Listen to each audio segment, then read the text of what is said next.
à l'agneau.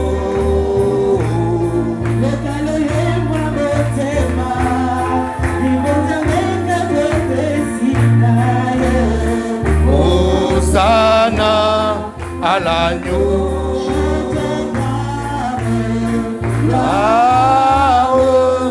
Honneur, majesté au grand roi. Hosanna à l'agneau. Gloire, honneur, majesté au grand roi. Hosanna à l'agneau. Gloire, honneur, majesté au grand roi. Hosanna à l'agneau. Gloire, honneur, majesté au grand roi. Hosanna à l'agneau.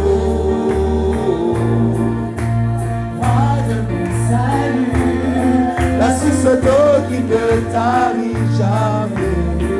Hosanna à l'agneau. Toi qui vis dans nos cœurs et qui ne n'a jamais traité. Hosanna à l'agneau.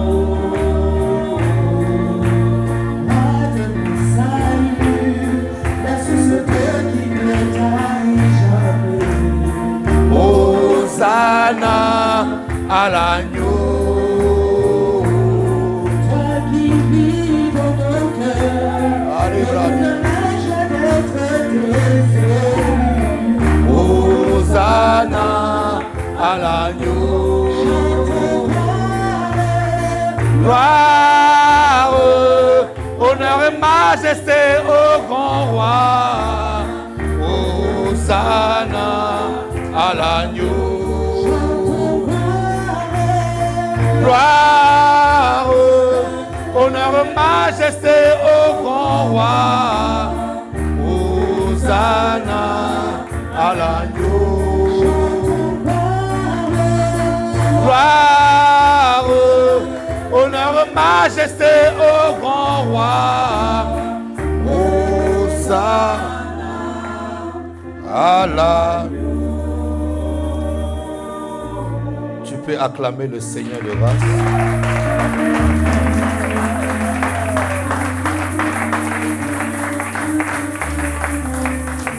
Prenons place dans sa présence et commence à élever ta voix tout doucement et commence à dire: Seigneur, parle-moi, visite-moi.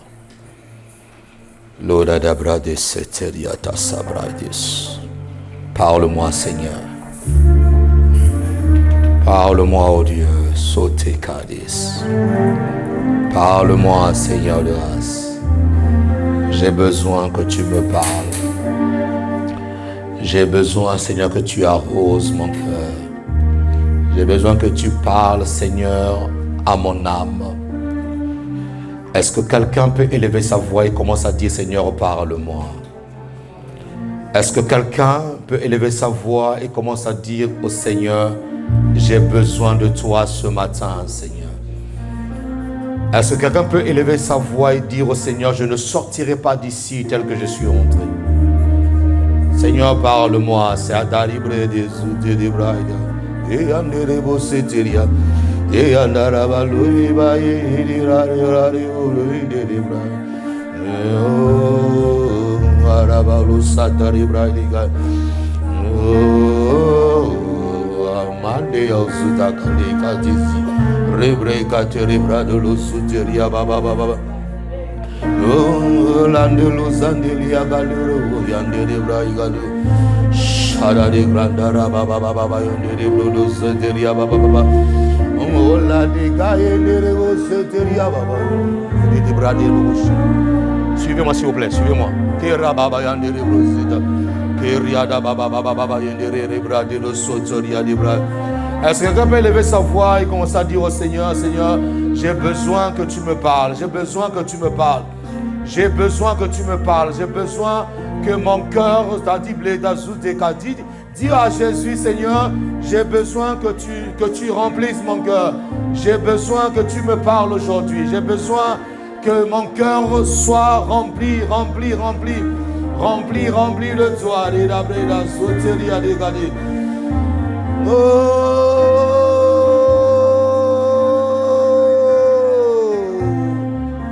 Seigneur de grâce, c'est des bails.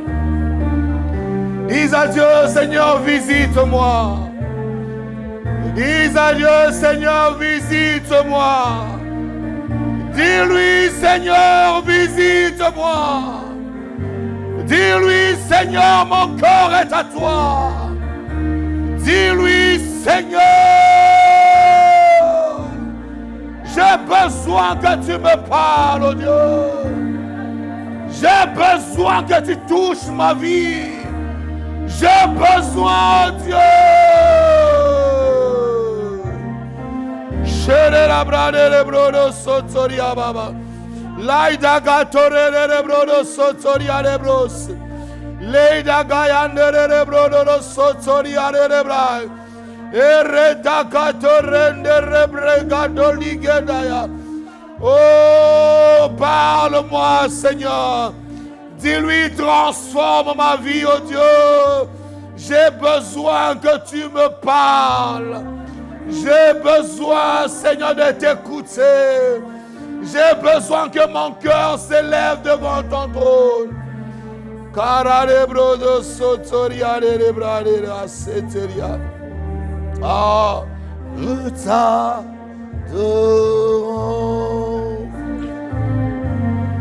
Prosterné, nous t'adorons. Oh, prosterné, nous t'adorons. Oh, prosterné,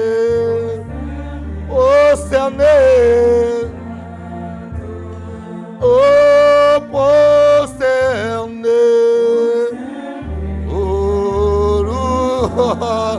Oh oui, prosterné. Urade kateria baba seteria baba. Oh, prosterné.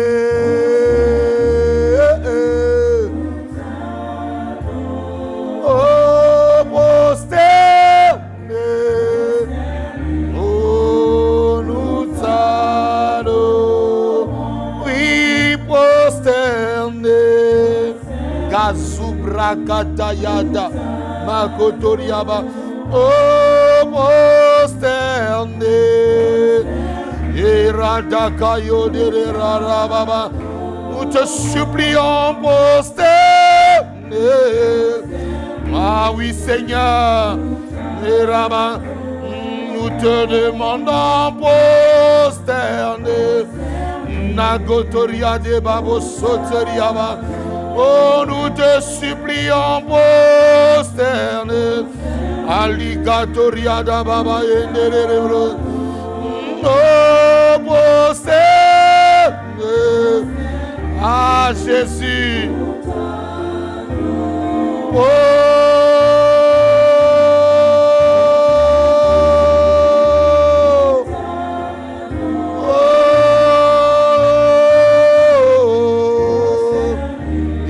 Kayandere bosotoriaba. Prosterné. Ale karira rando bosetia. Makayandere nda magoria dere bosetia. Ora de bosetia baba. Que ton ciel reste ouvert. Oh, Seigneur, nous t'appelons. Oh, nous t'adorons.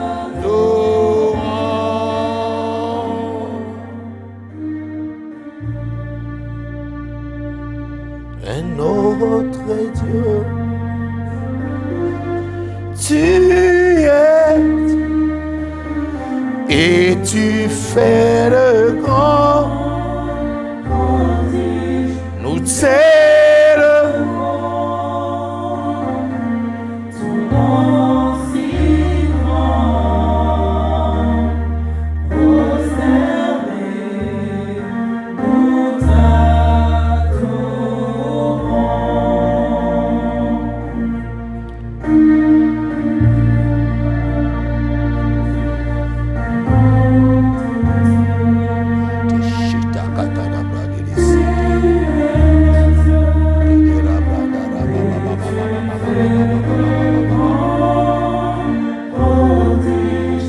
t'élevons.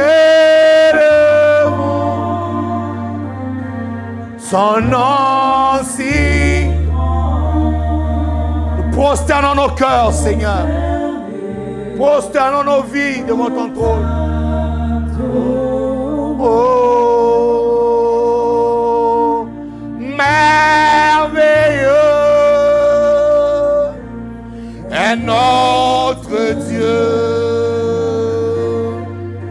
Tu es Dieu et tu fais le grand prodige.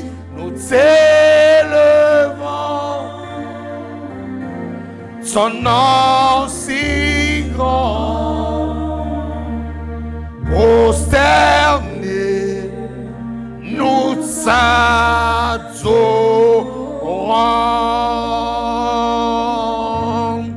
Merveilleux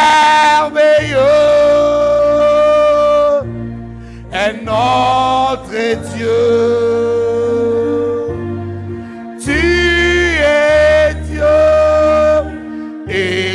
Fais le grand,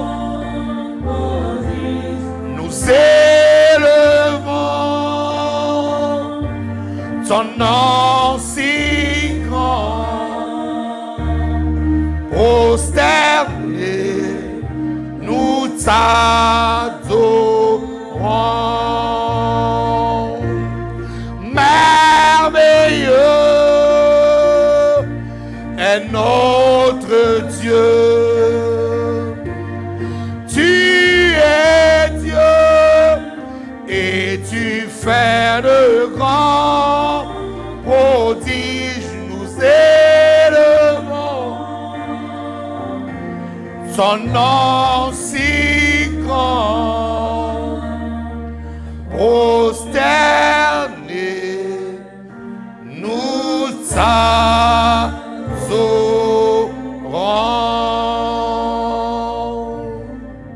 tu es digne d'être élevé. Tu es digne de gloire. Puissant guerrier, fort dans le combat. Seigneur, nos mots sont si petits pour exprimer la grandeur de ce que tu es. Nos mots sont si petits, Seigneur, pour exprimer en long, en large, en profondeur, Seigneur, ce que tu es. Alors même lorsque nous n'avons pas de mots, Seigneur, reçois nos offrandes d'acclamation. Même lorsque nous n'avons pas de mots, Seigneur, reçois nos cris de joie qui montent devant ton trône. Et même lorsque nous n'avons pas de mots, Seigneur, reçois nos acclamations dignes, qui sont dignes de ton nom, dignes de ce nom, dignes de ce nom. Je suis en train de dire digne de ce nom. Je suis en train de dire digne de ce nom. Je suis en train de répéter digne de ce nom. Je suis en train de le redire. Digne de ce nom. Le nom qui est élevé au-dessus de tout le nom. Le nom par lequel tout genou fléchit dans les cieux, sur la terre et sous la terre, et que toute langue confesse que Jésus-Christ est le Seigneur, à la droite de Dieu le Père. Il n'y a de salut qu'en aucun seul nom.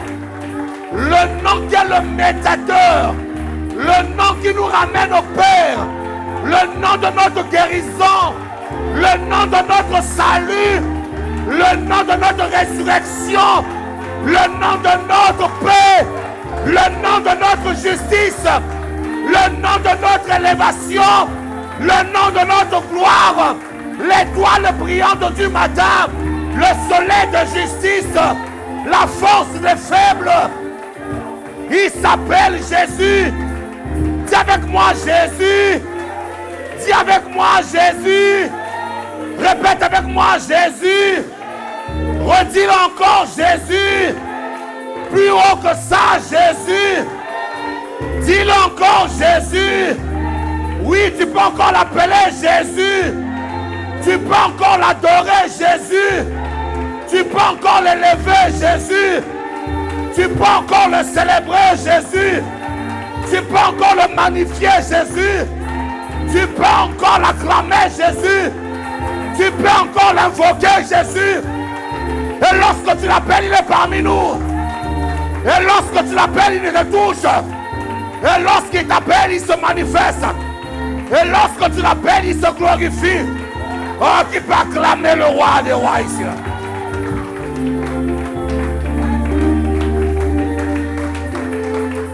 Praise God.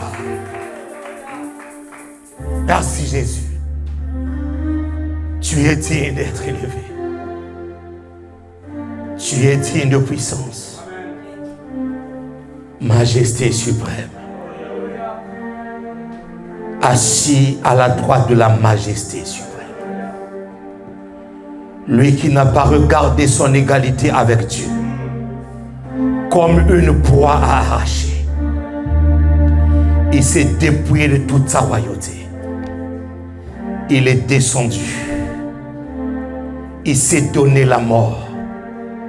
Il a pris ta condition. À la place de Jésus, c'était toi qui étais prévu d'aller à la croix. Mais il t'a épargné les douleurs de la croix. Il a pris ta place. Il a dit désormais tu es justifié. Là où tu étais condamné, il n'y a donc plus de condamnation. Donne gloire à Jésus ce matin. Donne gloire à Jésus ce matin. Donne gloire. N'aie pas l'habitude de l'acclamer. N'aie pas l'habitude de l'acclamer. Tu acclames par habitude. N'aie pas l'habitude de l'adorer. N'aie pas l'habitude de le célébrer. C'est ça le problème. Lorsqu'on est habitué. Ah Seigneur, aide-nous. Shadibra.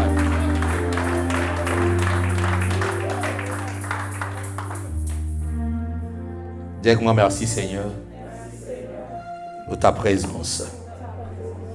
Au nom de Jésus. Amen. Amen. Prenons place dans sa merveilleuse présence. Je vous salue tous au nom de notre Seigneur Jésus. Aide-moi à saluer ton voisin qui est à gauche, ton voisin qui est à droite. Salue. Salue-le avec la main. Aide-moi avec la main. Vraiment avec la main. Ouais. Salue-le vraiment avec ta main. Ouais.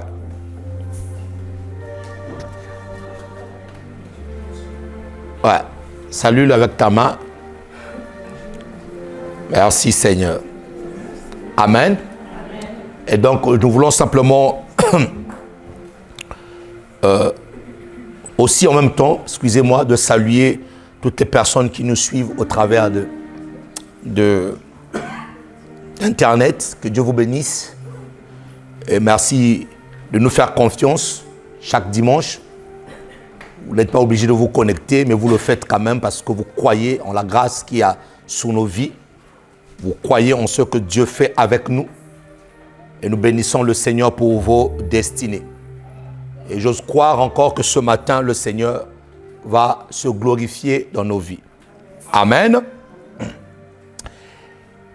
Qui veut vivre la multiplication de la grâce? Amen. Nous sommes une église enseignée. Et Dieu va nous ramener en profondeur encore ce matin.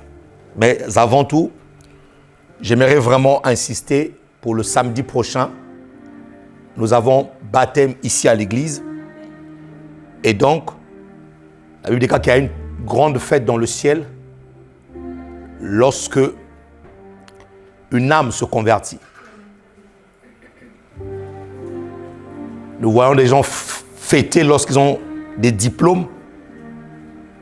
Mais le plus grand diplôme que tu puisses avoir dans ta vie, c'est d'avoir accepté Jésus-Christ comme Seigneur et Sauveur. Amen. Ça, c'est un diplôme comme un ticket qui te permet d'accéder au ciel. Donc, à 10h, nous serons ici pour ce baptême. Vous pouvez inviter des personnes à venir assister. L'église aussi est conviée pour accompagner nos bien-aimés qui vont se faire baptiser. Nous allons faire ici à l'église. Amen. Amen. Donc ne venez pas seul, invitez une personne, invitez de la famille pour que ce moment-là soit un moment glorieux dans la présence de Dieu. Amen. Amen. Mets ta main droite sur le cœur. Nous voulons prier pour la parole. Seigneur, merci pour ta parole. Merci pour ce que tu vas te glorifier encore ce matin. Seigneur, il s'agit de ta parole. Saint-Esprit de Dieu, glorifie le nom de Jésus. Parle à nos cœurs. Ne parle pas à nos cerveaux. Parle véritablement à nos cœurs. Que nos vies soient transformées. Que celui qui manquait de force puisse recevoir la force. Que celui qui manquait de la joie puisse avoir la joie. Que celui qui manquait, Seigneur, de l'enthousiasme soit enthousiasmé ce matin. Que celui qui manquait de la vitesse puisse avoir de la vitesse ce matin. Au travers de ta parole. Au nom de Jésus. Nous avons ainsi prié, nous disons Amen. Qui peut acclamer le Seigneur de grâce.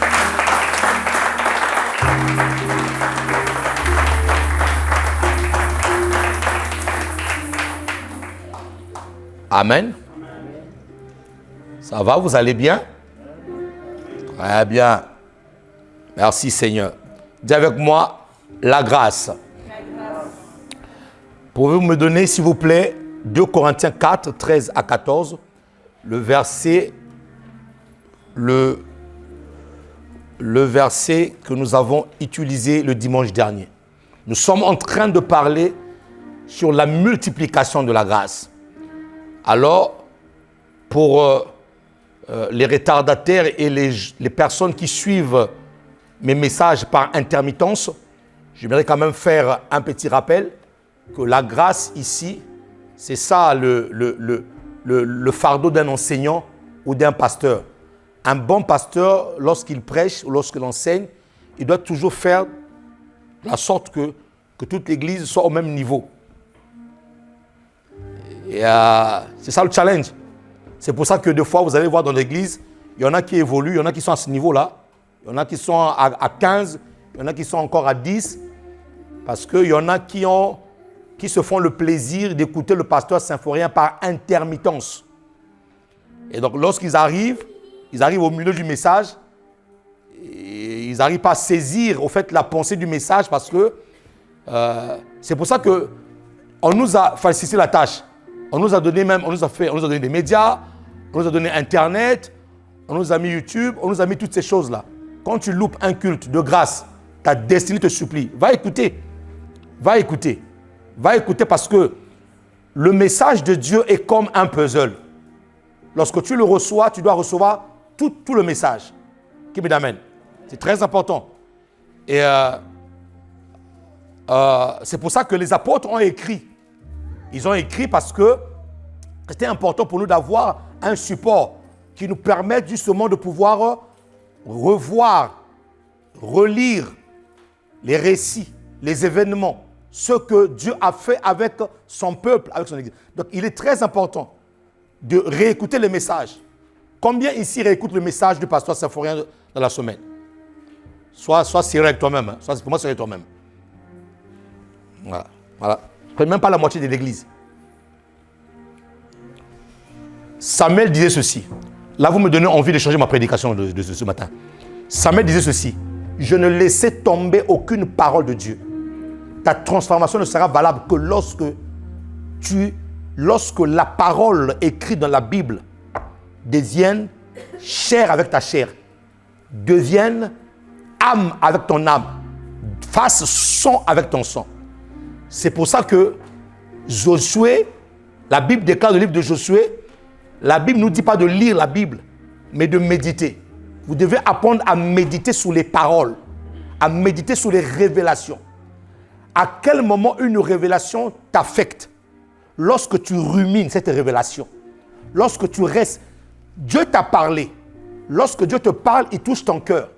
Et tu sais que Dieu t'a parlé. Alors, que font beaucoup de personnes? Ils prennent cette révélation de la parole de Dieu, ils les ramènent chez eux à la maison, ils le posent là. C'est-à-dire qu'ils ne passent pas le temps dans la révélation. Ils ne passent pas le temps dans ce que Dieu leur a dit. C'est pour ça qu'il est très difficile de pouvoir toucher, palper les résultats de la parole de Dieu. Et Jésus même nous demande de demeurer. Demeurer, ça veut dire rester dans sa parole. Alors l'erreur que nous faisons, c'est quoi? C'est que les dimanches, nous avons écouté une prédication qui nous a fait énormément du bien. Et tu as reçu des clés. Tu as reçu beaucoup de clés. Tu as été excité, tu as été tellement challengé. Mais dans la semaine, le diable va s'arranger pour que tu puisses même pas passer, même pas 30 minutes à simplement réécouter toutes les paroles qui t'ont fait du bien. Or, nous savons aussi qu'il y a un principe. Une pensée mauvaise est chassée ou enlevée par une autre pensée plus puissante. Donc, si ta vie est affectée par des mauvaises choses, ces choses-là ne partiront que lorsque tu vas t'exposer continuellement à la parole de Dieu. Et Dieu nous a fait grâce d'enregistrer et de mettre nos prédications sur la toile. Mais peu de personnes prennent le temps de s'asseoir. C'est pour ça que tu reçois beaucoup de vérités, mais ces vérités-là ne changent pas ton cœur, ne t'affectent pas. Ces vérités-là ne te transportent pas. Parce qu'en fait, la parole de Dieu doit nous transporter. La parole de Dieu doit nous conduire dans ce que nous faisons au quotidien.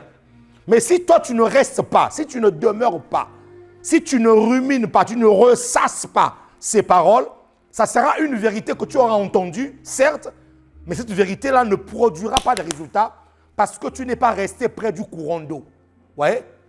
Psaume combien? Psaume combien? Merci, verset psaume 1. C'est comme un arbre planté près d'un courant. Voilà. L'eau ici, c'est quoi? C'est la parole. Mais si tu ne restes pas près de la parole de Dieu, toi, tu as écouté. Je vous dis une chose, écouter ne suffit pas. Il faut demeurer, il faut rester. Donc, il faut réécouter. Donc, mets-toi une discipline. Que chaque semaine, lorsque tu écoutes la parole de Dieu le dimanche, retourne chez toi à la maison. Fais en sorte, vraiment, ça demande de la discipline. Hein. C'est une discipline. Prends-toi un jour où tu sais que dans ce jour-là, je veux m'asseoir. Le pasteur avait parlé sur une parole qui m'avait touché. Je vais réécouter cette parole-là. Et même prendre le verset qui va avec.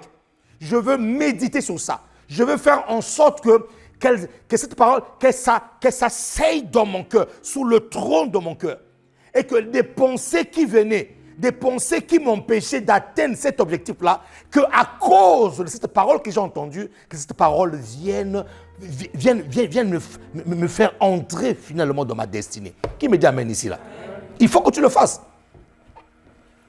Moi, j'écoute beaucoup de prédicateurs. Il y a quelqu'un, c'était quand? C'était hier. Ben tiens, récemment, hier. Hier, j'arrive au cours de théologie. Hier, c'était samedi. Hein? Samedi. J'arrive en cours de théologie. Le professeur de théologie n'était pas encore là. Et j'étais dans ma voiture. J'ai mis ma prédication, la prédication du dimanche dernier, que j'ai réécoutée. Et il y a un frère théologien qui arrive, qui vient me saluer. Il me dit, qu'est-ce que tu écoutes? Après, il me dit, tu t'écoutes? J'ai dit, oui, je m'écoute. Parce que, pourquoi je m'écoute? Parce que lorsque la parole sort, elle sort de la bouche d'un homme, mais elle vient de Dieu.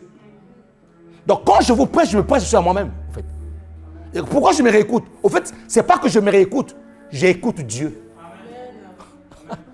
Donc, j'ai pris la même parole le dimanche que j'ai réécoutée. Et ça me faisait du bien à moi-même, en fait. Donc, vous devez comprendre que lorsque Dieu vous parle, ne prenez pas ces paroles et ne les jetez pas par terre. Non. Et surtout lorsque pendant un enseignement, il y a une parole, ce qu'on appelle le rhéma de Dieu, qui a saisi ton cœur. Mon ami, s'il te plaît, c'est une clé que Dieu vient te donner. Prends cette parole-là, va la ressasser, va même prier avec ça. Beaucoup ne prient pas la parole. Ils prient leur parole à eux, mais ils ne prient pas la parole. Prends cette parole-là qui t'a fait du bien là. Va le répéter, va le ressasser. Va le redire à Dieu. Fais en sorte que cette parole-là puisse prendre de la place dans ton cœur. Ce n'est que comme ça, même sans effort, tu verras que les portes sont en train de s'ouvrir. Tu verras que ta vie sera en train d'être arrosée. Tu verras que tu seras en train de prendre un cheminement conduit par la parole de Dieu. Qui me dit amen ici, mon ami? Mais oui. Dis à ton voisin, la prochaine fois, il faut aller réécouter les prédications. Dis-lui.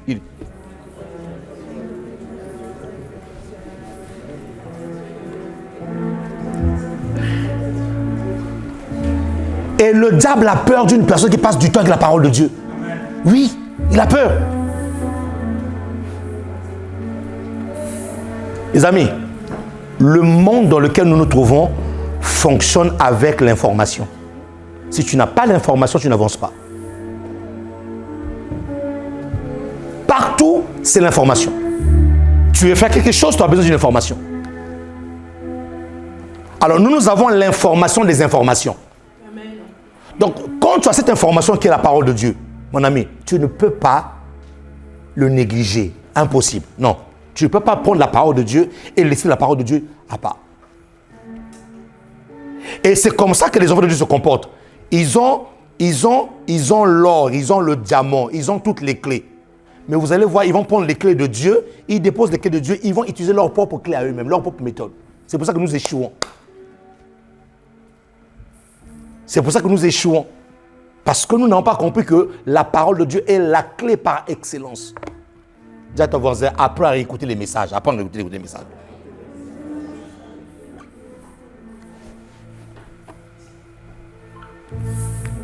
Même les scientifiques ont démontré, pour qu'une vérité s'installe, pour que même une habitude s'installe dans la vie d'une personne, il faut au moins compter 21 jours de répétition.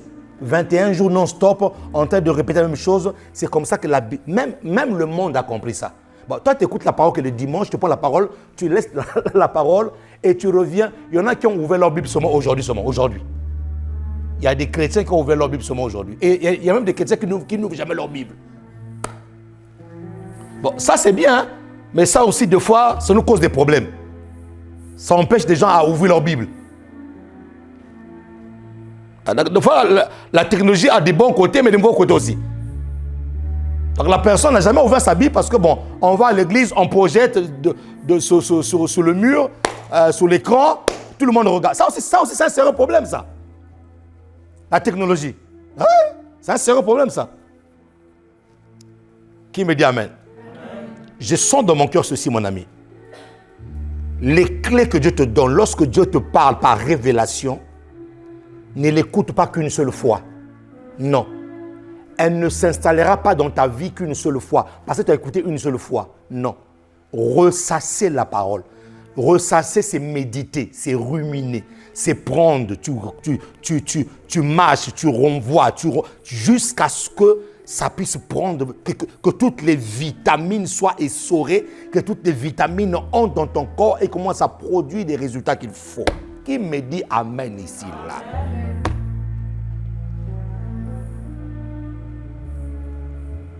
Oh Seigneur, je vais être grand. La grandeur se trouve dans la méditation de la parole de Dieu. Oh Seigneur, je veux me marier. Le bon mariage se trouve dans la méditation de la parole de Dieu. Oh Seigneur, je veux réussir de mon travail. La véritable manière de travailler, c'est de travailler selon Dieu. Ça se trouve dans sa parole. La parole doit réguler nos vies. La parole doit aiguiller nos vies. Doit montrer la direction. Je ne fais pas sans la parole de Dieu. C'est pour ça que des fois, quand nous prions, nous demandons, Seigneur, ta volonté. Pourquoi ta volonté? Parce que sa parole, c'est sa volonté. Qui peut acclamer la parole ici, là?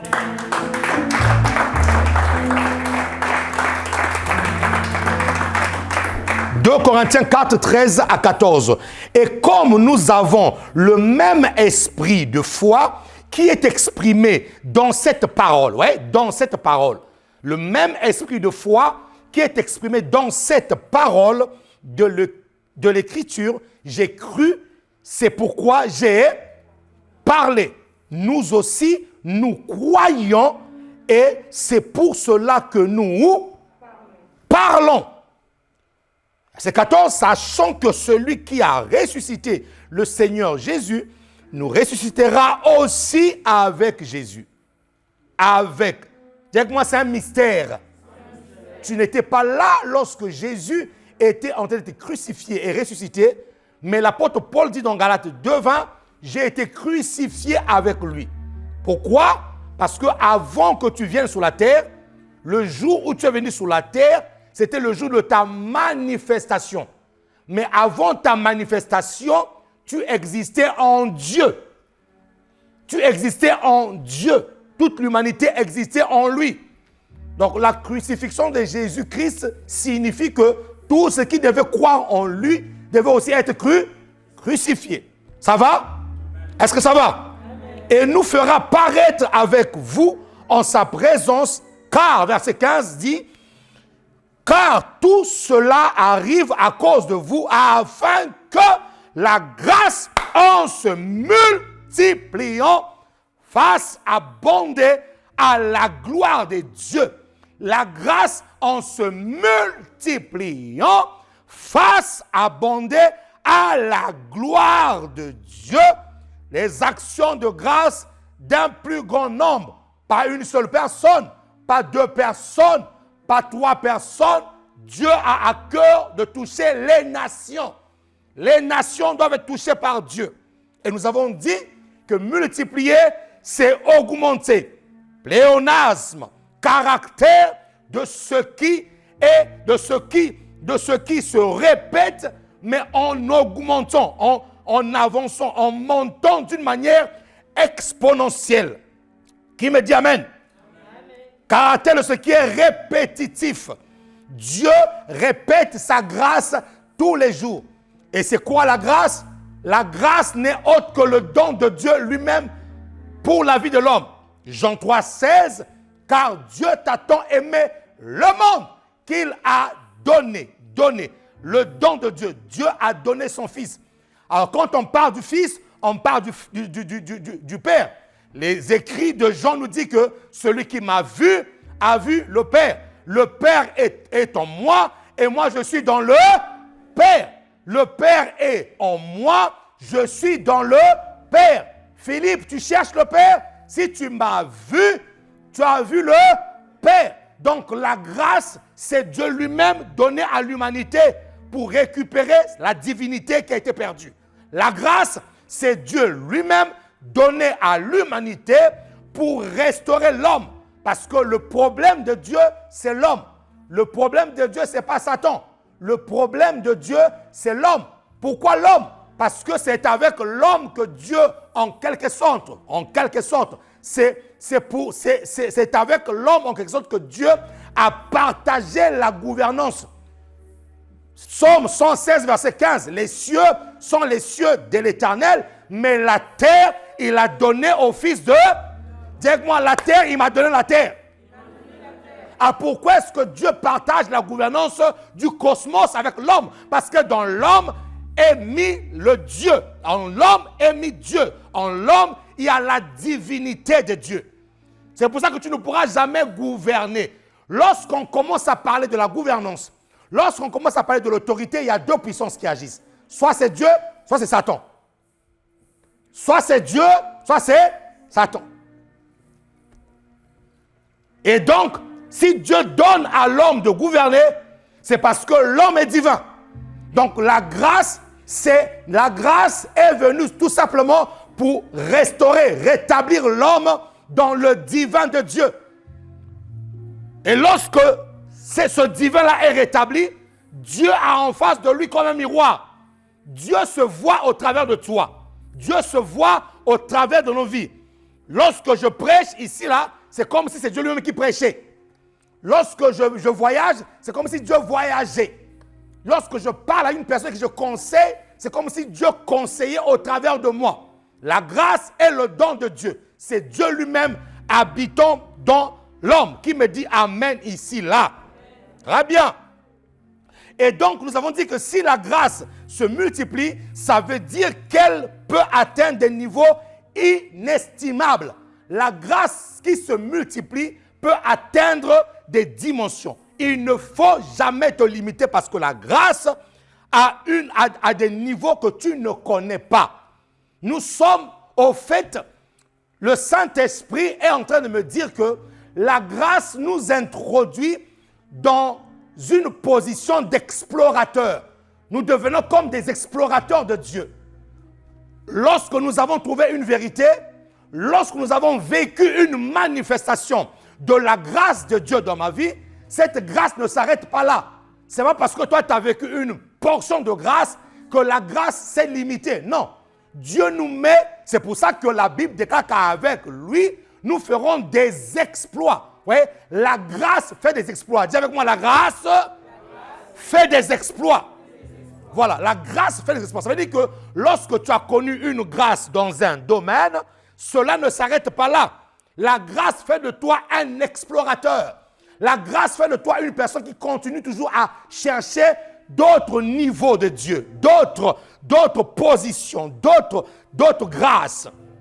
Nous avons dit aussi que la multiplication de la grâce nous met devant une porte ouverte des possibilités illimitées dans chaque aspect de ma vie. La multiplication de la grâce te met dans un univers de grandeur. Dis avec moi, de grandeur. Tu ne dois jamais voir petit. Ton Dieu est grand, vois le grand. Si tu vois ton Dieu petit, il fera aussi des petites choses avec toi. Qui me dit amen ici là?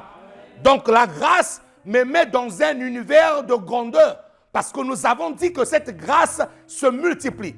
Nous avons dit que cette grâce atteint des niveaux inestimables. Et puisqu'elle atteint des niveaux inestimables, elle me positionne, elle me met dans un univers de grandeur. Vois-toi grand. Même lorsque les gens te rabaissent, toi continue à te voir grand. Qui me dit amen ici là? La multiplication de la grâce te met dans cet univers de grandeur là. Même quand tu fais la chose, c'est pas parce qu'elle a commencé petite qu'elle s'arrêtera petite. Non, elle peut commencer petite, mais elle finira très grande. Qui me dit amen? Oui, c'est ça la grâce. La grâce qui te met dans cet univers de grandeur peut commencer petite, mais elle finit par s'agrandir. La multiplication de la grâce aussi, pour ceux qui notent, je pense que c'est là que nous sommes arrêtés, la multiplication de la grâce brise tes limitations. La limitation de la grâce, la multiplication de la grâce te permet de briser tes limitations et te donne de vivre des nouvelles expériences avec Dieu. À quel moment la vie chrétienne devient fade? La vie chrétienne devient fade lorsque tu n'as plus d'expérience avec Dieu. Lorsque tu viens à l'église comme tout le monde, je vais à l'église. Dieu t'a parlé? Non. Est-ce que tu as senti la présence de Dieu? Non. Ouais. La vie chrétienne, la grâce te brise toute forme de limitation et te permet de commencer à vivre de nouvelles expériences. Les chrétiens ne recherchent plus de nouvelles expériences. Ils croient en Dieu, cela leur suffit. Ils ont une portion de la connaissance de Dieu. Ils ont une portion d'un témoignage ou d'une manifestation de Dieu. Cela leur suffit. Non, la grâce ne s'arrête pas là. La grâce va te ramener à vivre d'autres expériences. Parce qu'à chaque expérience qui se manifeste devant toi, te montre un autre visage de Dieu. Mon ami, nous ne connaissons pas Dieu. Même quand nous pensons le connaître, nous ne le connaissons pas. Au fait, même lorsque nous disons que nous connaissons Dieu, nous connaissons une infime partie de lui. Qui me dit amen ici là? Maintenant, quand tu es dans la grâce va te ramener crescendo jusqu'à aller découvrir toute la plénitude de Dieu, de ce que Dieu est capable de faire. Et nous allons voir comment est-ce que Dieu le fait. Comment est-ce que Dieu arrive à se manifester dans la plénitude de la grâce. Notez aussi que la multiplication de la grâce permet la victoire devant chaque adversité. La multiplication de la grâce permet quoi? La victoire. Quand tu opères dans la grâce qui se multiplie, tu as devant toi des victoires. Pas une seule victoire, des victoires. Qui me dit amen ici là? Des victoires. Devant quoi? Devant l'adversité. Et donc, nous comprenons que nous devons avoir une autre lecture de l'adversité. Lorsque l'adversité se met devant moi, ça veut dire que là, Dieu veut multiplier une grâce. Oh, est-ce que je parle à quelqu'un ici là? Ça veut dire que la grâce, ça veut dire que tu étais dans une grâce stagnante. La grâce ne se faisait plus voir. Où tu as vu d'autres visages de la grâce. Tu as vu d'autres manifestations de la grâce. Donc Dieu aussi, Dieu maintenant à un certain niveau de ta vie chrétienne, veut te faire goûter une autre expérience. Veut te montrer une autre figure de la grâce. Mais la figure de la grâce ne se manifeste que lorsque l'adversité est devant toi. Et je veux exhorter beaucoup de personnes ce matin à avoir une autre lecture de l'adversité. Qui peut acclamer la parole du Seigneur ici là?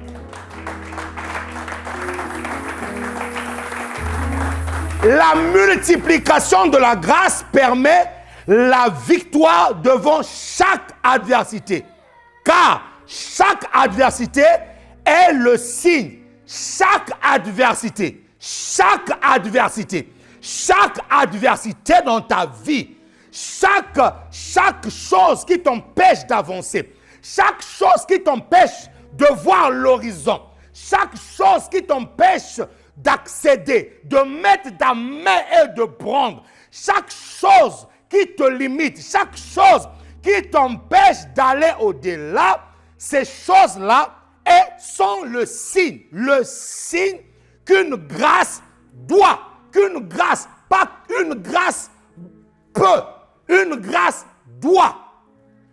se manifester. Chaque adversaire dans ta vie est le signe qu'une grâce doit, pas peut. Non, parce que la grâce peut tout.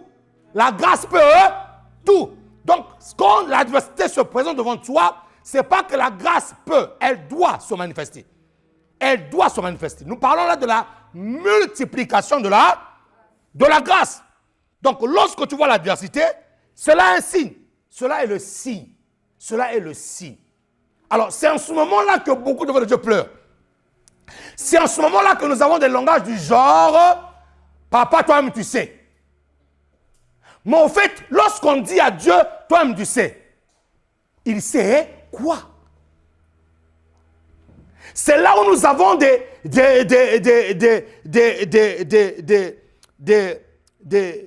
paroles du genre « Je suis venu accompagner les autres ». Mais si tu viens accompagner les autres, est-ce que tu es né le même jour que l'autre? Non. Et même si tu es né le même jour que l'autre, est-ce que vous avez les mêmes empreintes? Non. Et c'est là où nous avons des langages du genre que je vais abandonner. Mais est-ce que ton Dieu a abandonné lorsqu'il y avait des ténèbres à la surface de l'abîme? Non. Vous voyez donc, lorsque tu comprends que la grâce, mon ami, ça je veux que tu le comprennes. Lorsque tu comprends que la grâce doit se multiplier, lorsque l'adversité arrive en face de toi, l'adversité, au lieu de te faire pleurer, devait te faire danser. Je comprends pourquoi tu ne dis pas Amen. Parce que tu as l'habitude de pleurer devant l'adversité. Lorsque tu comprends que la grâce doit se multiplier, l'adversité devant toi ne devait pas te faire pleurer, mais te faire danser. Pourquoi? Parce que là, l'adversité est une invitation à vivre une autre dimension de Dieu. Écoute-moi très bien. Et je veux que tu le saisisses. Dieu n'a pas un autre moyen de se révéler que lorsqu'il y a des ténèbres à la surface de l'abîme. Dieu n'a pas un autre moyen de se révéler. Je ne dis pas que forcément il doit passer par là. Mais la plupart du temps, il se révèle lorsqu'il y a des ténèbres à la surface de l'abîme. En fait, chaque ténèbre dans ta vie est l'invitation à une autre manifestation de Dieu que tu ne connaissais pas. Et quand tu commences à comprendre ça, ta lecture de l'adversité change. Ta lecture des blocages change. Oui, il y a des blocages qui viennent de Satan. Mais deux fois aussi, mes amis, nous mettons trop Satan à un piédestal tel que il ne doit même pas être là, mais nous le mettons là. Il y a certaines choses qui viennent de Dieu, tout simplement parce que tu as besoin de le voir autrement. Chaque jour, devant le trône de Dieu, les anges de Dieu ne font que dire Saint, Saint, Saint, Saint, Saint, Saint est son nom. La bonne question qu'il faut se poser, pourquoi est-ce que si Saint, Saint, Saint est son nom, ils sont là en train de le répéter tous les jours. Saint, Saint, Saint, Saint.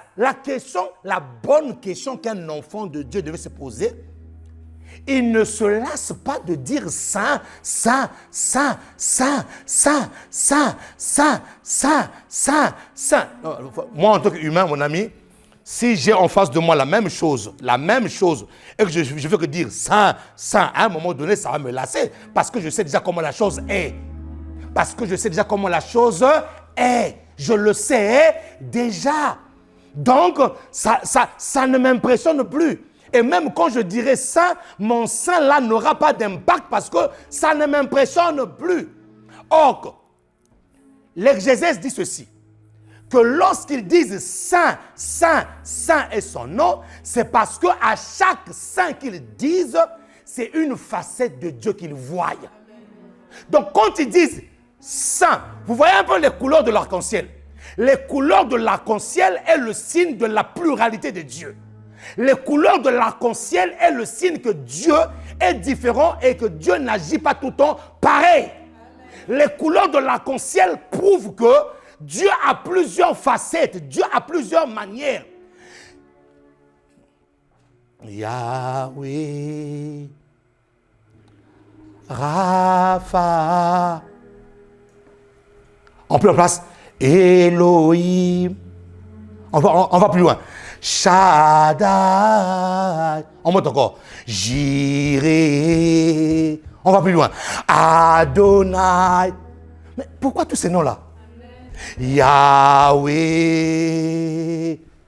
Rapha. Elohim. Créateur. Shaddai. Jireh. Pourvoyeur. Adonai. Chaque serviteur de Dieu qui a marché avec Dieu a donné à Dieu un nom.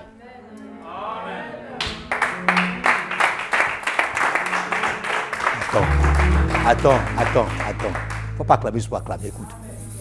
Chaque personne qui a marché avec Dieu, si ton Dieu n'a pas un nom, c'est que tu ne le connais pas. Je te dis la vérité. Si ton Dieu n'a pas un nom, c'est que tu ne le connais pas. Si ton Dieu n'a pas un nom, ça veut dire que tu ne connais pas la grâce.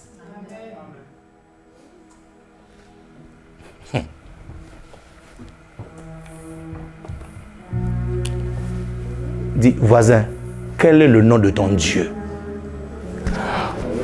Mon ami, on parle de la multiplication de la... J'ai dit Yahweh. J'ai dit quoi? Rapha. Elohim. J'ai dit quoi?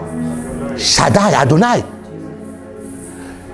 Tous ces noms-là sont dans une... Au fait, ces noms-là, c'est pas que quand on donne ces noms-là, les Juifs, lorsqu'ils donnaient ces noms-là à Dieu, ça ne veut pas dire que Dieu avait plusieurs noms. Non. C'était ses manifestations. Chaque manifestation de Dieu te donne de donner à Dieu un nom par rapport à ce qu'il a fait dans ta vie à toi.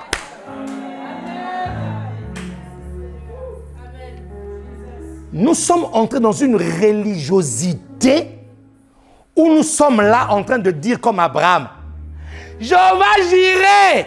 Mon ami, tu sais ce qu'Abraham a fait pour appeler Jireh, Jireh? Et nous, ça sonne très beau à l'oreille, parce que c'est de l'hébreu. Jireh, Adonai, Rapha.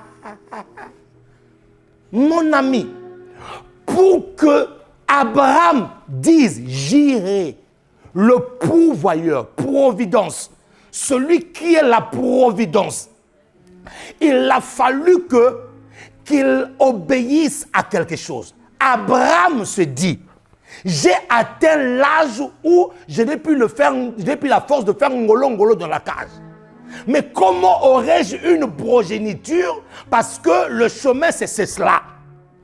Abraham se rend compte que sa femme, Sarah, sa matrice était doublement ménopausée. Et oui, il y a des femmes qui sont même triplement ménopausées. Donc, incapable de porter un enfant. Il reçoit la promesse de Dieu. Cette promesse qui dit que tu auras un fils. Et oui, puisque Dieu est fidèle, sa promesse s'accomplit. J'ai envie de parler à une personne ici, Dieu est fidèle, sa promesse ou ta vie s'accomplira. Et puisque Dieu est fidèle, sa promesse s'accomplit. Le même Dieu qui a donné Isaac, un matin, se lève, dit le même Isaac. Mon ami, quand c'est comme ça, Dieu sait faire la différence entre Isaac et Ismaël. Ismaël, c'est Ismaël. Isaac, c'est Isaac. La plupart du temps, nous présentons à Dieu Ismaël alors que Dieu nous a demandé Isaac.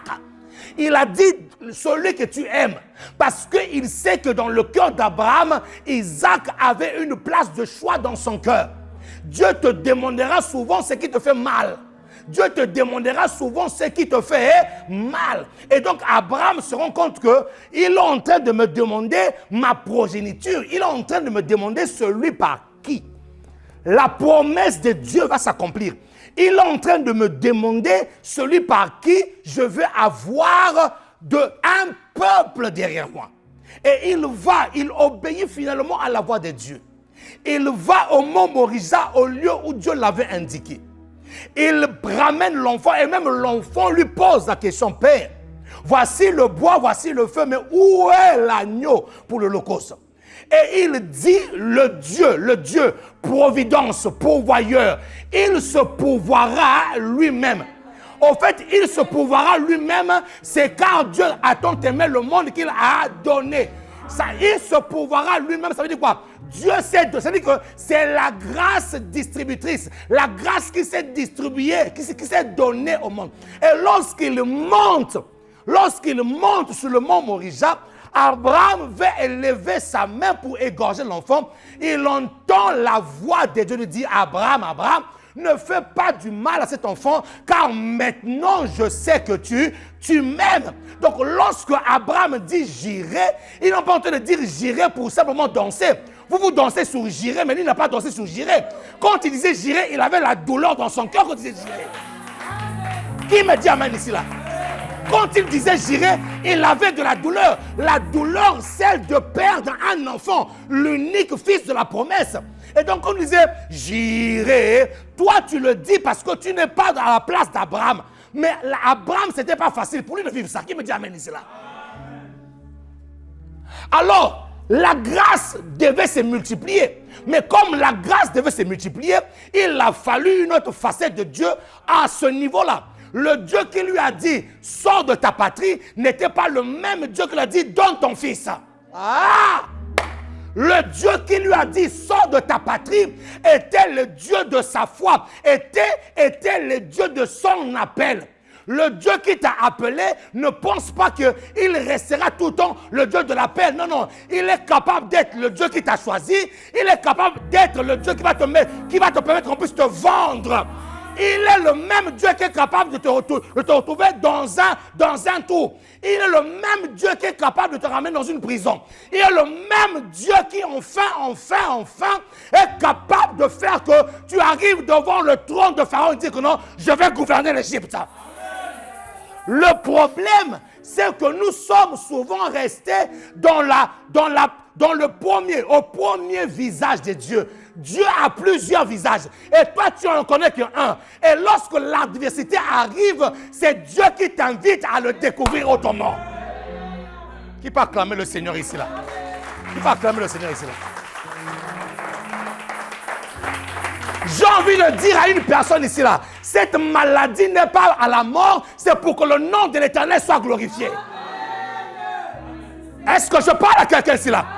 J'ai envie de dire à une personne ici là, ce chômage-là n'est pas un chômage interminable, c'est pour que le nom de Dieu soit glorifié. Mon ami, il y a travail et travail. il y a certains travaux, quand tu le prends, tu es angoissé. Il y a certains travaux, quand tu le fais, mon ami, tu es dans la paix. J'ai envie que tu comprennes une chose, que la grâce doit se multiplier. Et le facteur de la multiplication de la grâce de Dieu, c'est l'adversité. Tu ne verras pas un autre visage de Dieu si tu ne le vois pas dans un trou. Qui me dit amen?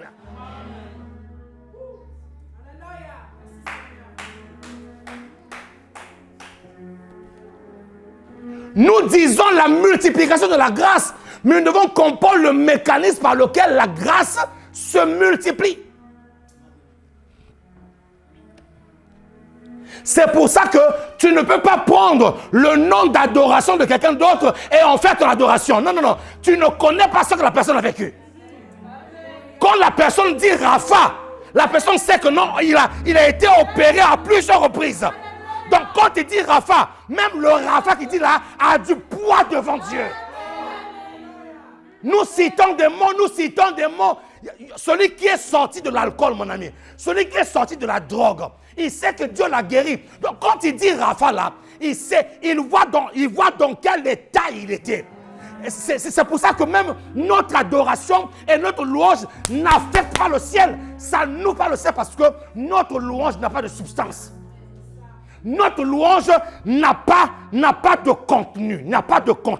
Donc, et je vais y arriver. Donc, ta louange, il doit avoir du contenu. Il doit avoir du contenu, frère. C'est pour ça que vous allez voir à l'église, les gens louer le Seigneur avec leur chewing-gum. C'est-à-dire que c'est vide. C'est-à-dire que ta louange n'honore pas Dieu. Tu es devant celui qui t'a guéri. Tu te souviens qu'un jour, tu allais mourir. Tu étais même dans le coma. Et tu arrives à l'église. Yahweh, Shaddai. À un moment donné, le chewing-gum tombe aussi par terre. Tu ramasses. Non, mon ami, tu ne connais pas ces dieux-là. Tu ne connais pas ces dieux-là. Une personne qui est passée par le trou et qui sait que Dieu l'a sorti de là, mon ami, cette personne-là aura une autre révérence devant Dieu. Cette personne-là aura une autre révérence devant Dieu. Cette personne-là aura une autre révérence devant Dieu. Une autre considération devant Dieu. Dis que moi, la grâce doit se multiplier.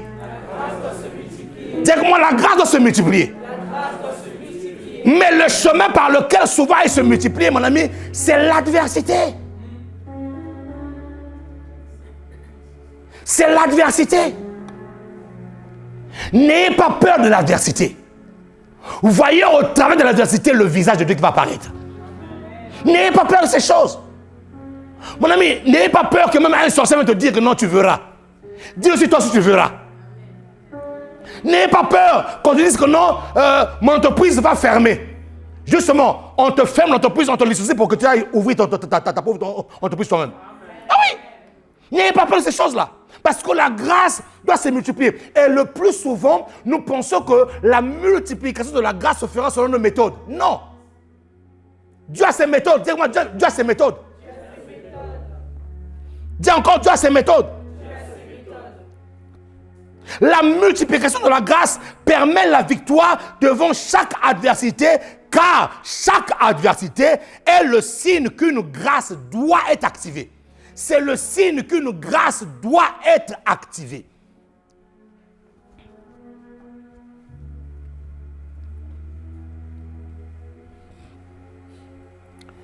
C'est pour ça que la plupart des personnes qui ont beaucoup de témoignages avec Dieu, la plupart des personnes qui ont connu beaucoup de limitations, beaucoup de problèmes de la vie avec le Seigneur, qui ont traversé des moments, lorsqu'ils vont dans l'adoration, mon ami, vous avez l'impression que c'est une adoration interminable.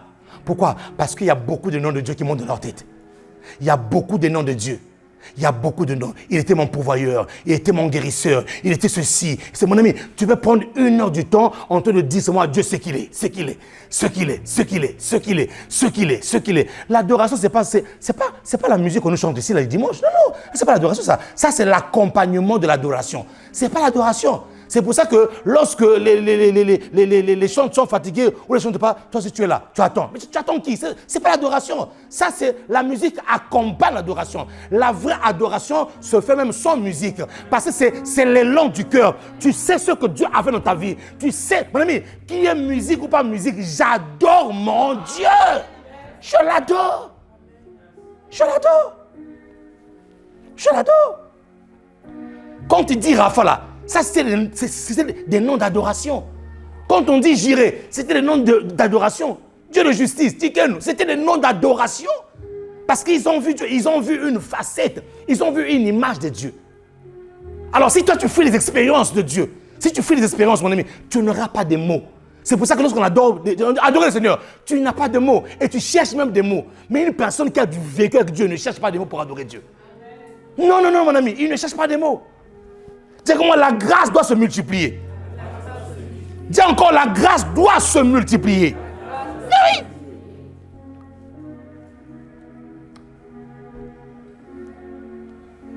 Note ceci, que la multiplication de la grâce donne une nouvelle grâce et un nouveau témoignage. Vous voyez? Voilà. La multiplication de la grâce donne une nouvelle grâce et un nouveau témoignage.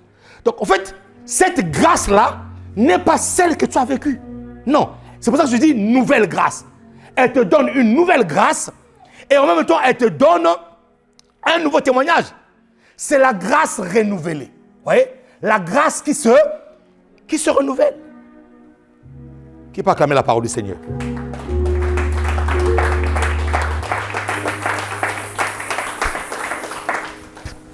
Ça va? Maintenant, allons plus loin. Notez ceci.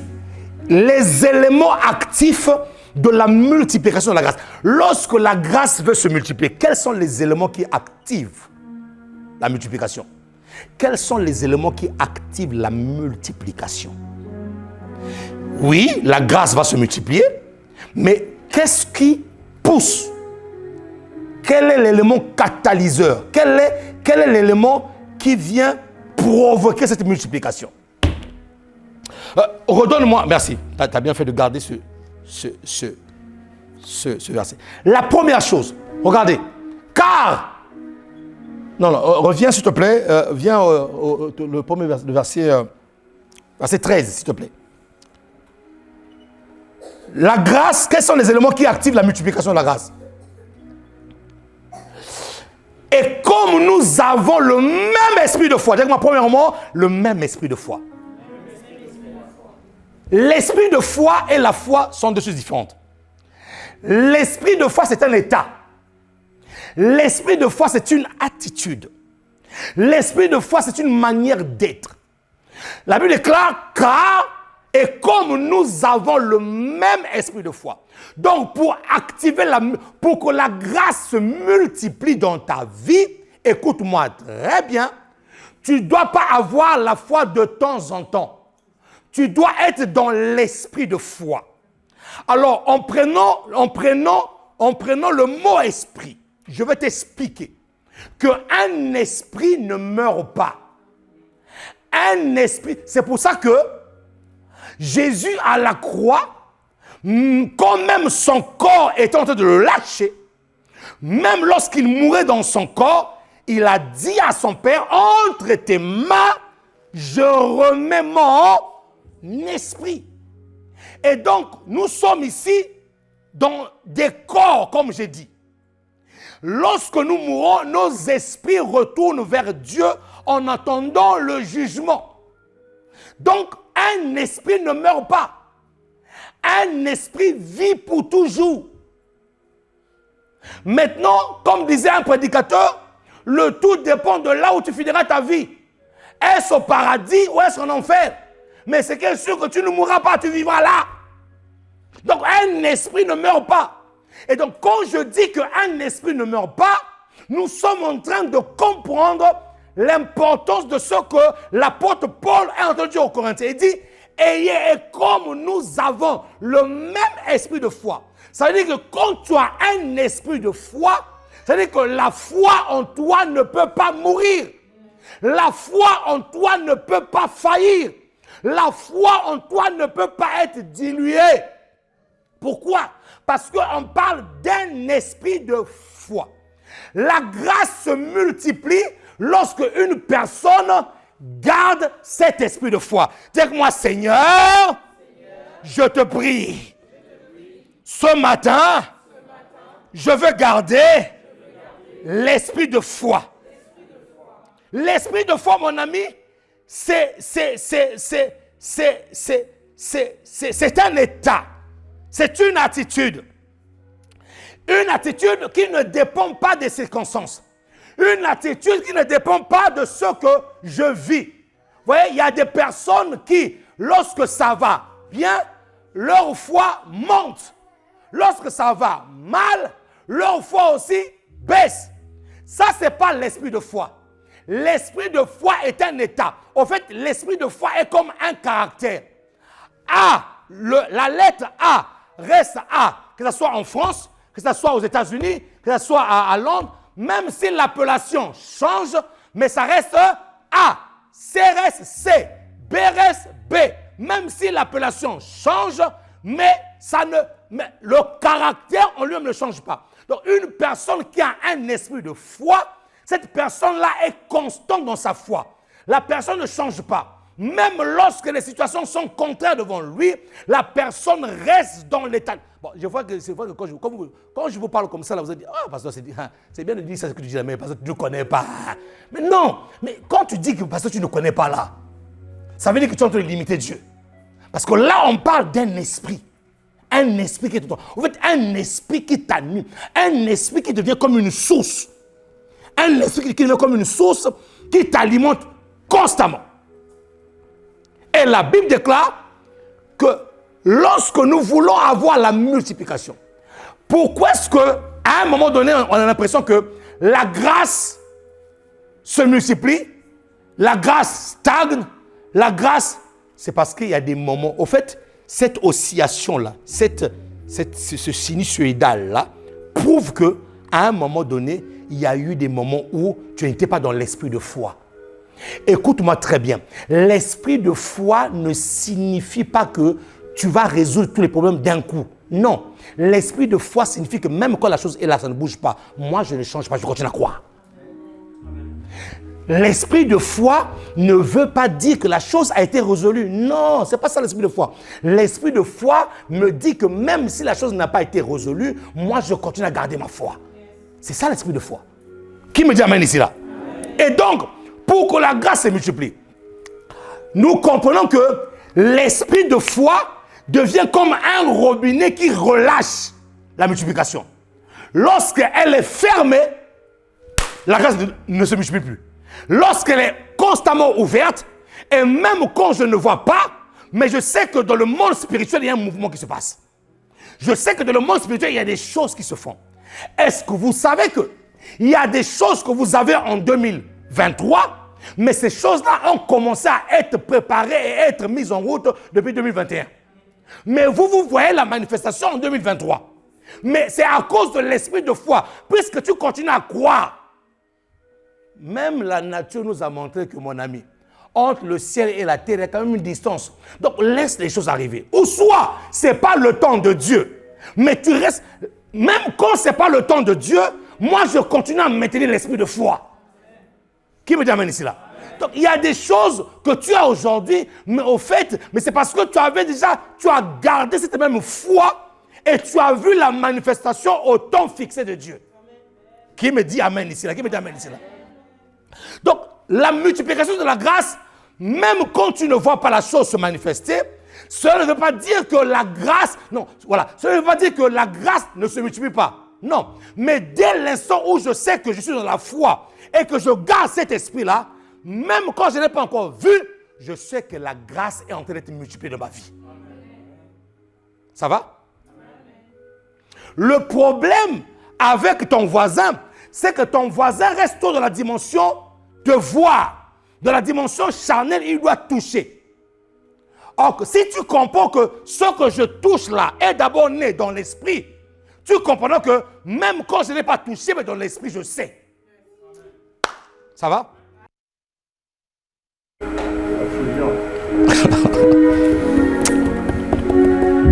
C'est comme avec Jésus. Tu as tellement vécu des choses avec Jésus. Qu'est-ce que tu n'as pas vécu avec Jésus aujourd'hui qui va te pousser à quitter la foi? Mon ami, tu as tellement une belle histoire avec Jésus. Une très belle histoire avec Jésus. C'est-à-dire que l'histoire que tu as vécue avec Jésus, même le monde ne peut rien te donner. Le monde ne peut rien te donner. Le monde ne peut pas te donner. C'est-à-dire que tu te rends compte que tu as tellement travaillé, au moment où le caillou veut se casser, au moment où cette gloire de Jésus, cette gloire de la grâce, oui, on va voir la gloire de la grâce, cette gloire de la grâce veut exploser, tu abandonnes. Je dis à quelqu'un ici là, n'abandonne pas. Je dis à quelqu'un ici là, n'abandonne pas. Je dis à un cœur ici là, en anglais on dit quoi? En anglais. Don't?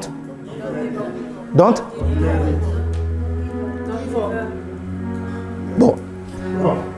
Il y a des anglais mélangés avec certains accents. On dit quoi? Don't?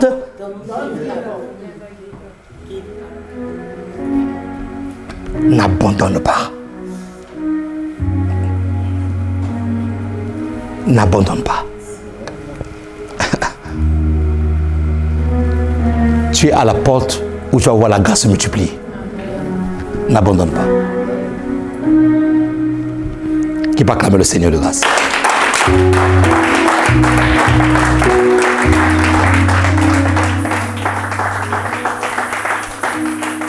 Un élément essentiel pour que la grâce se multiplie, je dois rester dans l'état de foi.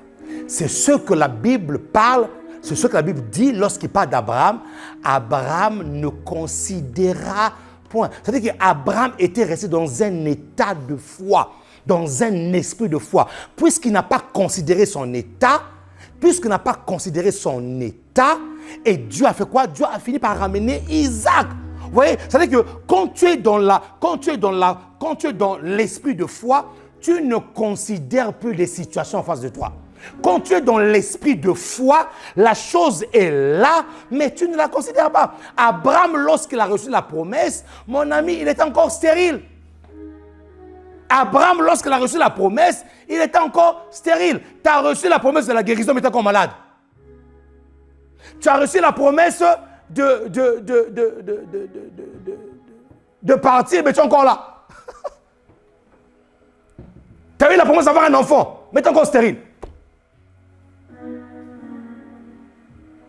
Mais cela ne remet pas en cause ce que Dieu a dit. Maintenant, qu'est-ce qui est actif? C'est ça. C'est ton état d'esprit. Ton état de foi. L'esprit de foi ne change pas. Qui me dit amen ici là? L'esprit de foi ne change pas. Et deuxième chose, on va finir par ça aujourd'hui.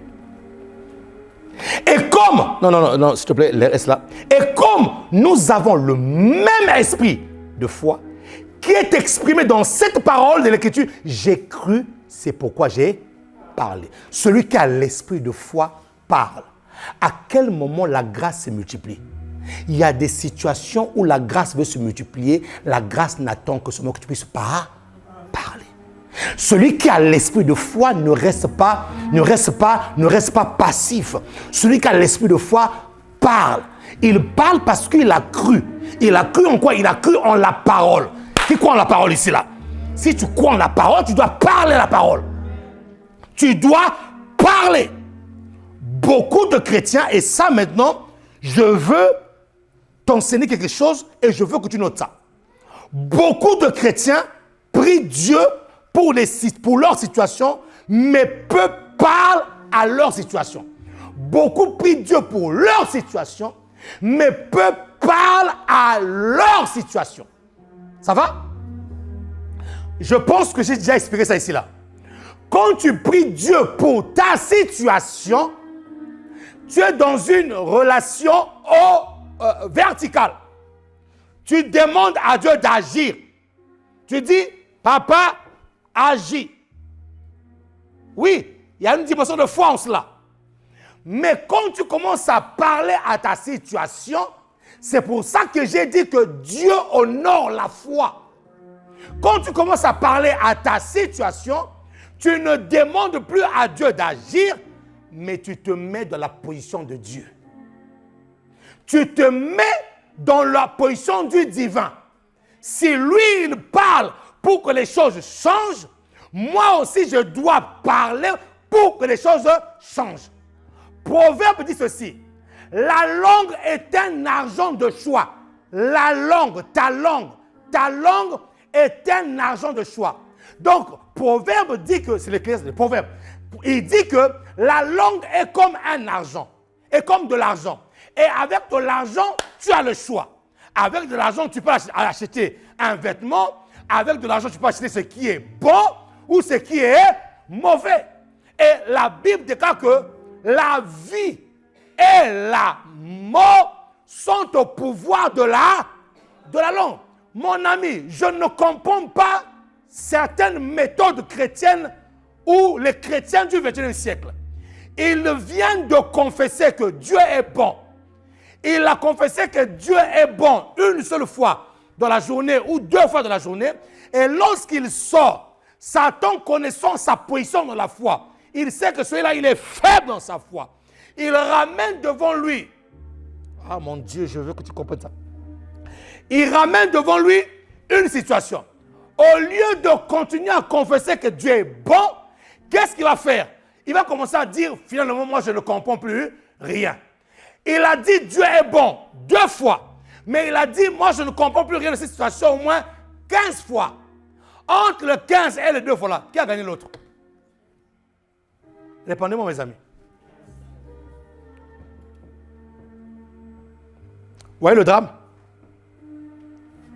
La vie et la mort sont au pouvoir de la langue.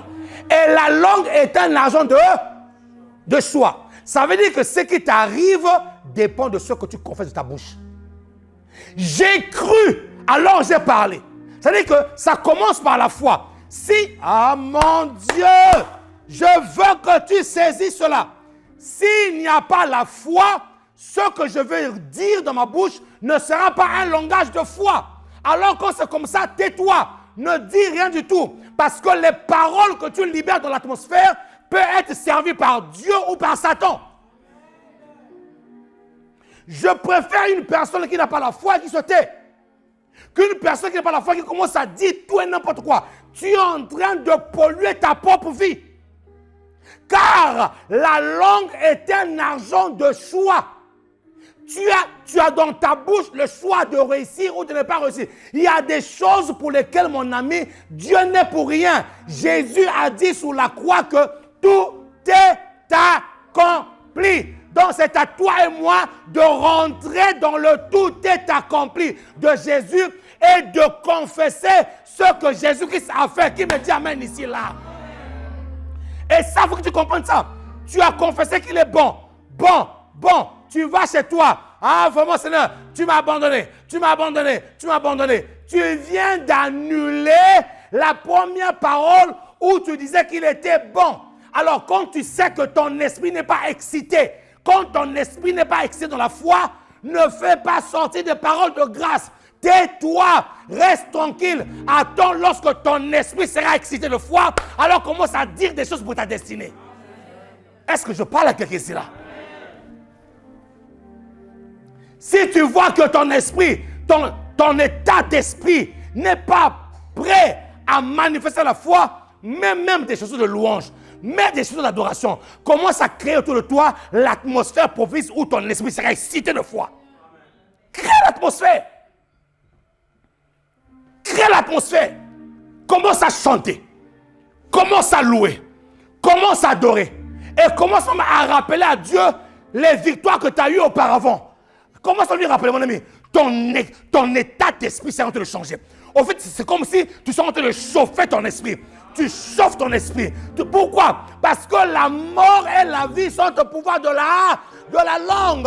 J'ai cru, c'est pour ça que j'ai parlé. Si tu ne crois pas encore, de grâce, ne parle pas. Reste calme. Reste calme. Waouh.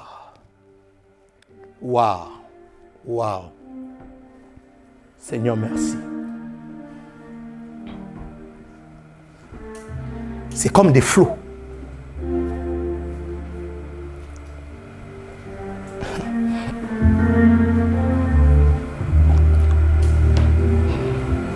Tu prends un fil électrique. tu le tiens au bout, un fil électrique dénudé. Tu le tiens au bout. Et tu dis à la personne qui est au bout là-bas, allume. Tu vas danser la salsa. Pourquoi? Parce que tu as touché quelque chose qui est lié à un courroux. Tu risques de mourir. Pourquoi? Parce qu'il y a un flux qui a traversé. Il y a un flux du courant qui a traversé qui vient te toucher. Les paroles que nous libérons sont des flux. Les paroles que nous libérons ont une puissance.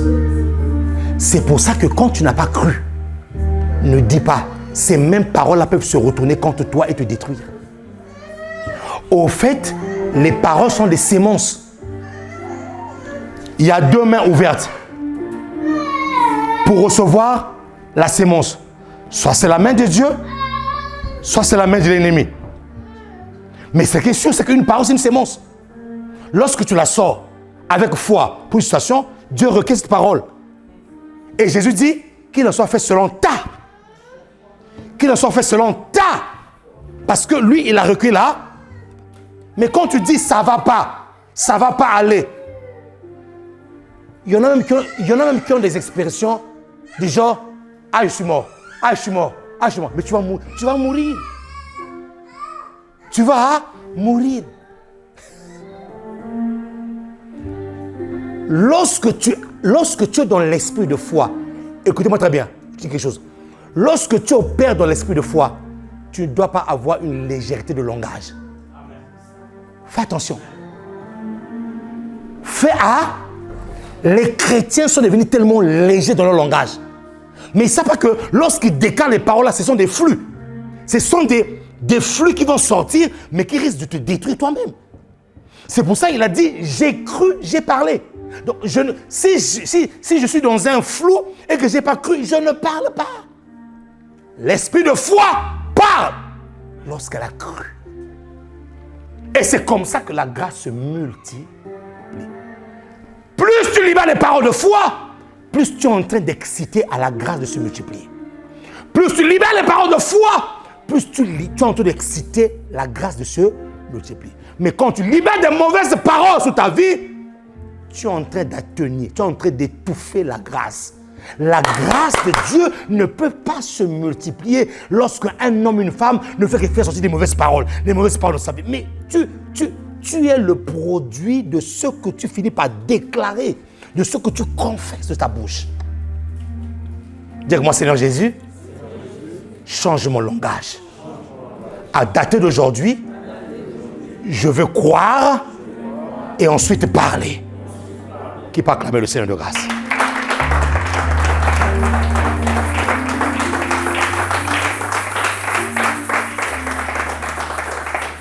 Regardez, je termine avec ça. Marc 11, 23. Et on va terminer. Marc 11, 23.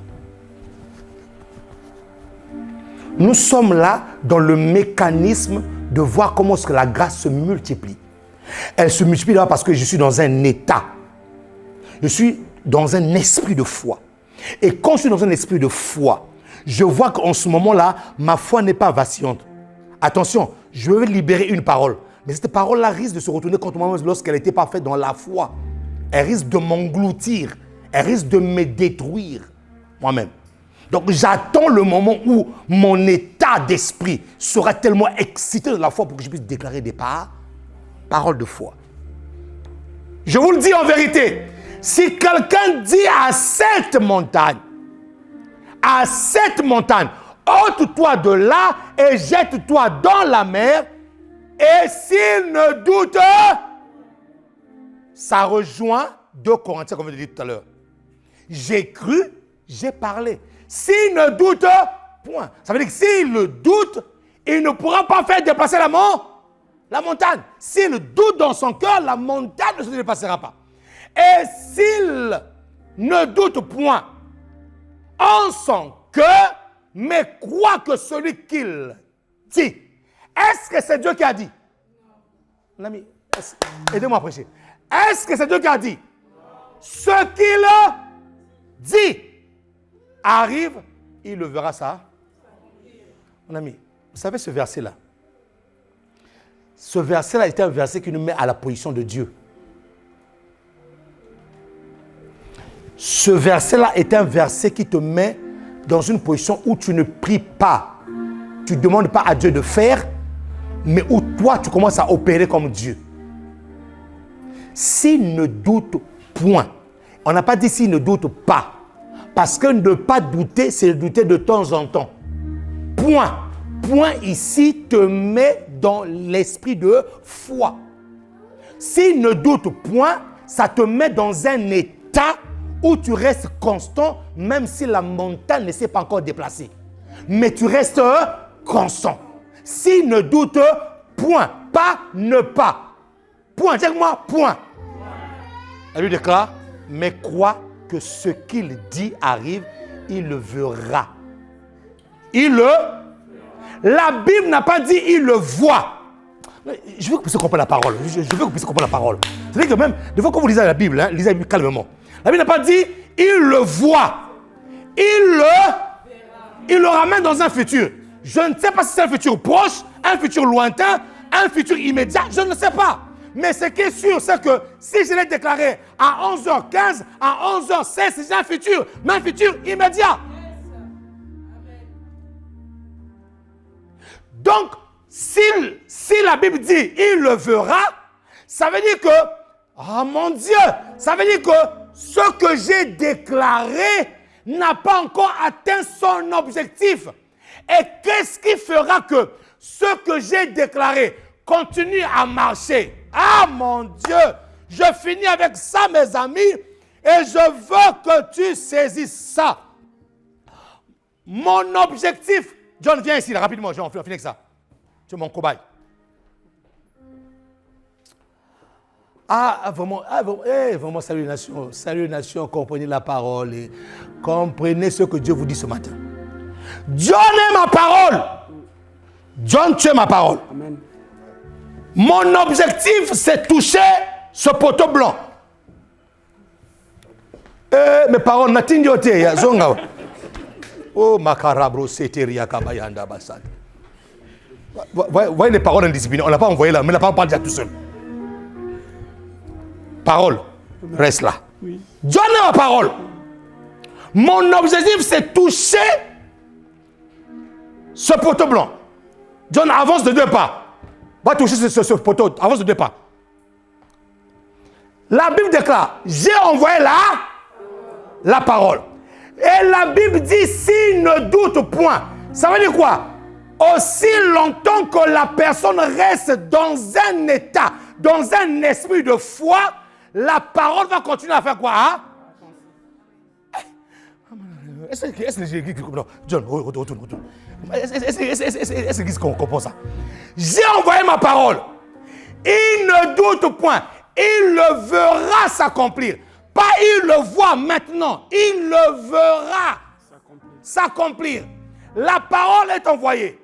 Et aussi longtemps que moi, je reste dans un état de foi, la parole que j'ai sortie là va continuer à marcher. Et la parole marche avec moi d'une manière parallèle, d'une manière horizontale. Si moi je commence à douter, je doute un seul instant, la parole s'arrête.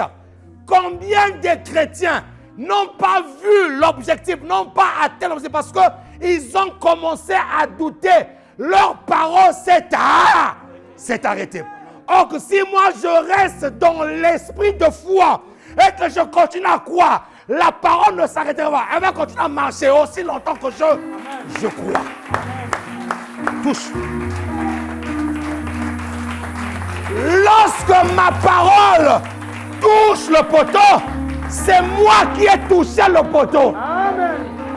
Amen. Amen. La Bible ne dit pas qu'elle va s'accomplir maintenant. Elle s'accomplira.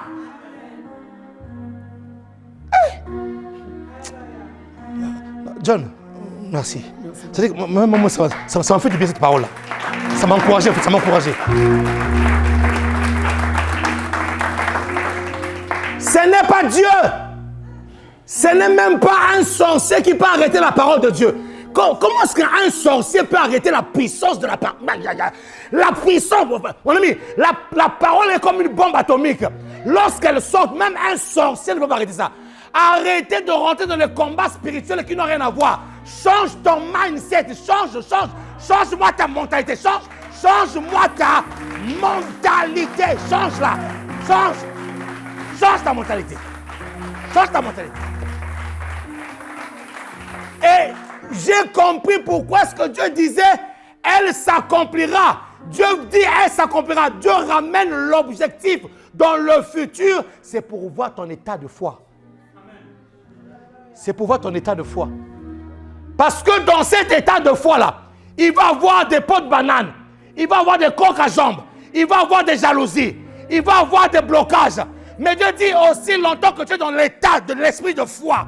L'esprit de foi est capable de percer même des blocages. De percer des blocages. Donc même si je vois un blocage en face de moi, je continue à confesser. Je continue à dire. Je ne m'arrête pas là. Je continue à dire. Parce que la Bible dit, elle s'accomplira. Elle ne s'est pas encore accomplie. Et aussi longtemps que la parole ne s'est pas encore accomplie, je continue à le dire. Je continue à le dire. Ne pensez pas qu'une personne qui répète tout le temps la même parole est en manque de foi. Non. Des fois on dit que non, tu n'as pas la foi, tu as déjà prié pour ça. Non.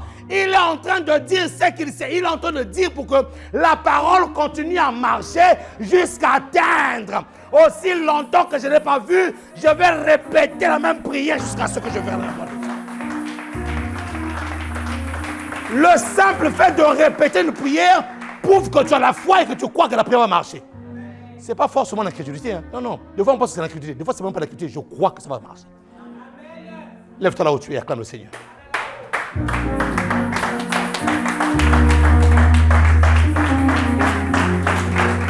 Acclame bien le Seigneur de grâce.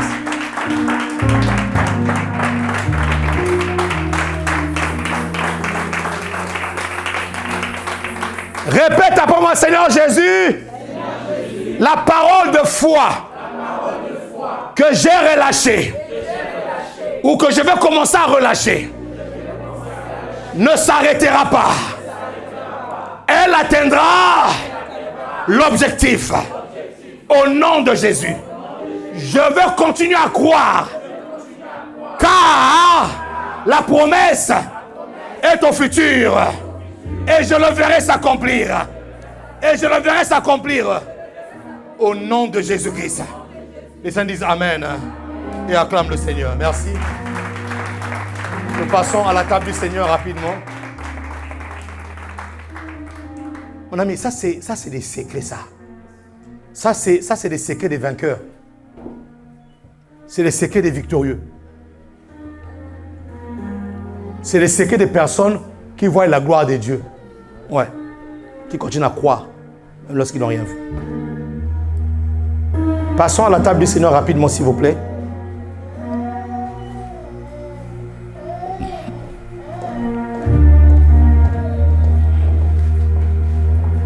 Qui est béni ce matin? Amen. Wow.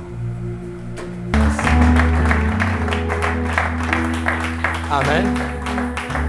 Amen. Qui est en train de saisir les mystères de la grâce?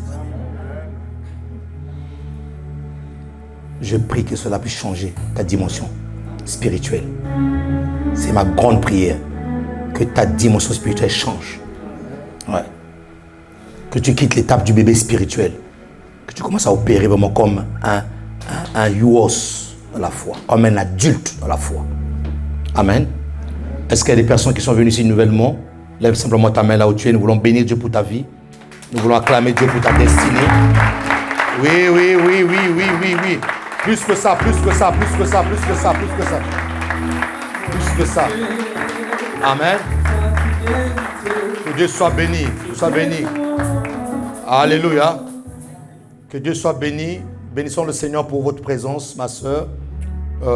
À la fin, ne partez pas. L'équipe d'accueil va vous retenir pendant quelques instants pour vous parler plus amplement de l'Église. Et si vous n'avez pas une église d'attache, en tout cas, nous vous adoptons déjà comme étant membre de cette famille. Si vous le voulez bien, que Dieu vous bénisse abondamment et nous ne manquerons pas de glorifier le Seigneur pour votre vie. Amen. Alors nous sommes arrivés à la fin de ce culte qui n'est pas la fin de la présence de notre Dieu.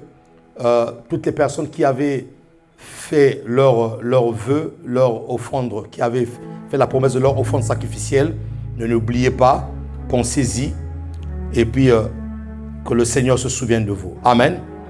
Garde tes mains levées, là où tu es, dans la présence de Dieu. Seigneur, tu es en train de nous parler de la multiplication de la grâce. Mais nous voulons être des chrétiens qui ne sont pas seulement dans des slogans, mais qui comprennent le mécanisme, comment cela fonctionne. Et tu nous aides, Seigneur, dans ta présence. Tu nous aides par ces enseignements à comprendre comment est-ce que la grâce peut se multiplier. La grâce se multiplie par un esprit de foi. Père, je prie la foi que tu as donnée au Père, la foi que tu as mis en moi, qui lorsque devant les situations, je continue à croire que cela est possible. Que cette foi-là tombe sur la vie de quelqu'un ici, là. Que la personne qui était faible dans sa foi, que la personne qui avait du mal à redémarrer dans sa foi, que le Seigneur, notre Dieu, te visite. La personne qui n'avait pas la foi pour quelque chose, pour une situation, que Dieu te visite, qu'il redouble la foi. Au nom de Jésus-Christ de Nazareth. Afin que tu puisses voir la grâce se multiplier dans ta vie. Que cette semaine soit une semaine bénie, une semaine mise à part, une semaine où tu vas triompher. J'entends dans mon cœur triomphe. Et tu triompheras cette semaine. Au nom de Jésus-Christ de Nazareth, les saints disent Amen. Acclame le Seigneur de grâce. Amen. À la fin, pour ceux qui le veulent, j'ai senti dans mon cœur, je vais vous libérer les gens, je vais rester là. Si tu sens que tu n'as pas la foi pour quelque chose, tu as envie de percer dans un domaine, j'ai entendu mon esprit, mais là, comme c'est la fin du culte, je vais rester là, je vais prier avec des personnes qui ont besoin d'augmenter leur foi, qui ont besoin que Dieu les soutienne de leur foi. Amen. Que Dieu vous bénisse. Salut ton frère, salut ta soeur, et passez un bon dimanche dans sa présence. Merci beaucoup pour votre fidélité.